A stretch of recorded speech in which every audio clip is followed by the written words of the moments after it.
Shalom, saudara kasih dalam Tuhan, selamat pagi.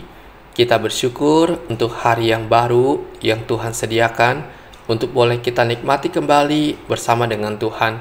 Bertemu kembali dengan saya dalam channel Sate Kristen. Mari saudara, sebelum kita merenungkan firman Tuhan, kita berdoa terlebih dahulu.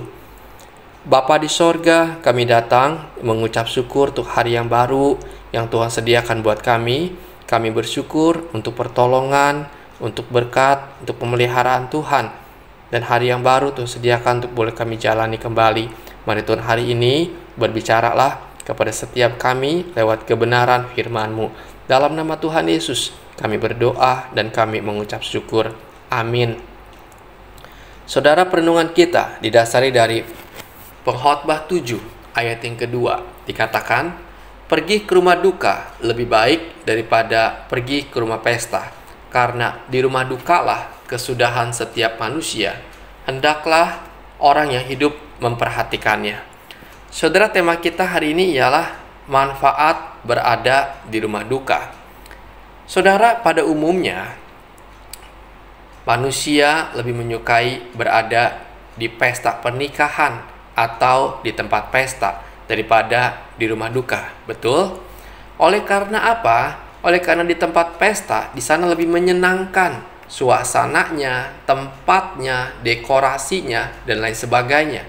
Biasanya kita senang kepada hal-hal yang gembira dan tidak menyukai hal-hal yang menyedihkan. Manusia biasanya menganggap bahwa hal-hal yang gembira itu menyenangkan dan baik, sedangkan hal-hal yang menyedihkan adalah hal yang tidak enak dan tidak baik. Ini kebanyakan paradigma daripada manusia. Tetapi pengkhotbah mengatakan hal yang sebaliknya. Dikatakan pergi ke rumah duka jauh lebih baik daripada pergi ke rumah pesta. Mengapa demikian? Saudara, saya mendapati bahwa yang pertama, manfaat berada di rumah duka ialah di rumah duka lah kita dapat merenungkan bahwa hidup manusia akan berakhir. Raja Salomo dalam segala kemegahannya, kesuksesan, kekayaan yang dia miliki, dia menuliskan bahwa di rumah duka lah manusia akan memahami esensi dari hidup manusia di dunia ini, yaitu bahwa manusia bersifat fana dan sementara.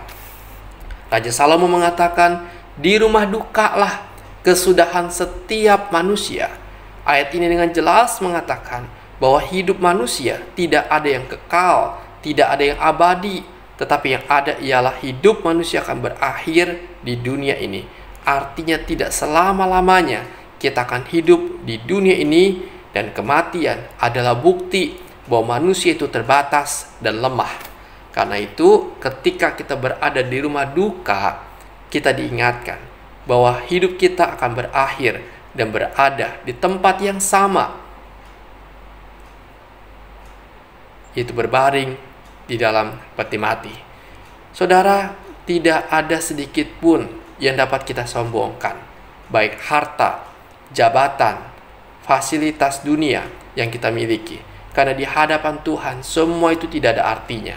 Karena itulah mari kita menyadari betapa terbatasnya hidup kita sebagai manusia. Jangan kita hanya fokus kepada hal-hal dunia, mengejar kenikmatan dunia, sampai kita lupa bahwa semua itu hanya bersifat sementara.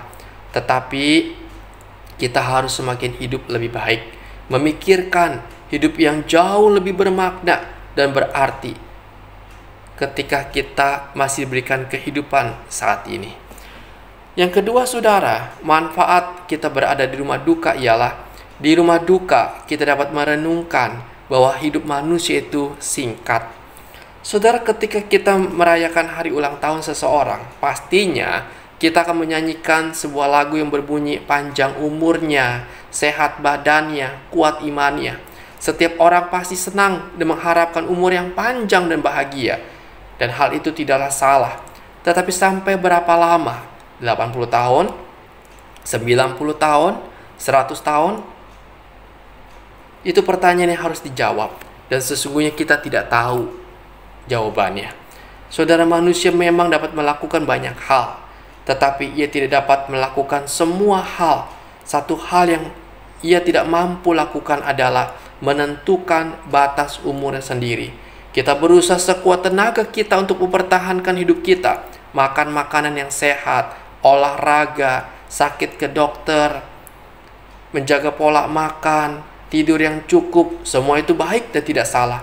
Tetapi kenyataannya ialah manusia itu terbatas dan tidak dapat mengendalikan kematian yang menjemputnya.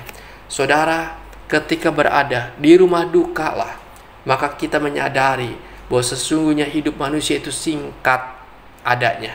Ada batas umurnya, ada batas waktunya manusia hidup di tengah-tengah dunia ini. Inilah kenyataan yang harus kita terima, bahwa kita adalah manusia yang terbatas. Karena itu Alkitab dengan jelas menggambarkan bahwa hidup manusia begitu singkatnya. Misalnya dalam Mazmur 144 ayat 4 dikatakan, manusia sama seperti angin, hari-harinya seperti bayang-bayang yang lewat. Digambarkan hidup manusia seperti angin yang menyatakan bahwa kehidupan cepat berlalunya.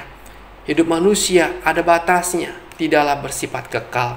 Karena itulah Daud di dalam Mazmur 39 ayat 5 dan 6 berkata, "Ya Tuhan, beritahukanlah kepadaku ajalku dan apa batas umurku, supaya aku mengetahui betapa fananya aku.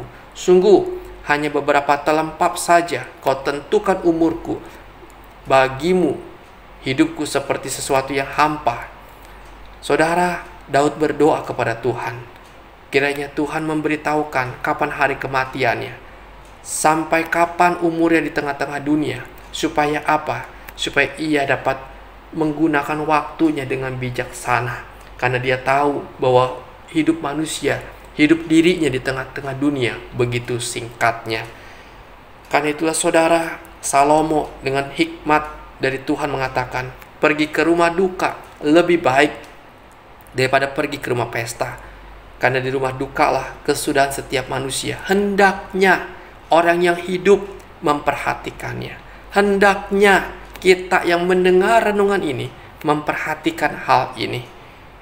Bahwa kita yang masih hidup harus menggunakan waktu, kesempatan yang ada dengan sebaik mungkin. Dan mengisi kehidupan kita dengan nilai-nilai kehidupan yang mulia, yang kekal, daripada nilai-nilai yang bersifat sementara. Mari saudara, kita menggunakan kehidupan kita dengan bijak. Jangan biarkan hawa nafsu kita menguasai diri kita, yang hanya membawa kita hidup di dalam dosa. Tapi kejarlah hidup yang berkenan di hadapan Tuhan, dan carilah keselamatan yang hanya ada di dalam Tuhan kita, Yesus Kristus, supaya hidup kita tidak menjadi sia-sia. Saudara, kiranya renungan ini boleh memberkati saudara sekalian. Amin. Bapa di sorga, terima kasih Engkau ingatkan kami hari ini bahwa kehidupan kami di tengah-tengah dunia ini begitu singkat dan sementara. Ada batas waktu umur yang Tuhan tentukan. Yaitu Tuhan tolong kami masih hidup saat ini, apapun keadaan kami, agar kami boleh dengan bijaksana, dengan berhikmat, mencari yang bernilai kekal di dalam kehidupan ini. Mencari keselamatan yang hanya ada di dalam Tuhan. Terima kasih ya Tuhan, kami bersyukur kepadamu. Pimpinlah Tuhan kehidupan kami sepanjang hari ini. Berbagai aktivitas kami, pekerjaan, usaha yang kami kerjakan, Tuhan sertailah, Tuhan berkatilah, dan Tuhan tolonglah kami. Kami tahu kami begitu lemah, tanpa Tuhan kami tak dapat berbuat apa-apa. Tuhan, tolong kami. Berdoa untuk jemaat-Mu Tuhan, bagi saudara kami yang sedang bergumul dengan sakit penyakit mereka. Oh Tuhan, yang sedang sakit COVID ya Tuhan, harus diisolasi di rumah atau dirawat di rumah sakit. Kiranya Engkau Tuhan yang memberikan mereka daya tahan tubuh yang baik, yang memberikan mereka kesembuhan, memberikan mereka pemulihan. Tuhan tolong bagi mereka Tuhan yang sedang sakit, harus cuci darah karena ada gagal ginjal. Tuhan juga tolong, Engkau berbelas kasihan, Engkau menjamah, Engkau memulihkan, menyembuhkannya. Tuhan tolonglah, kami mohonkan anugerah-Mu.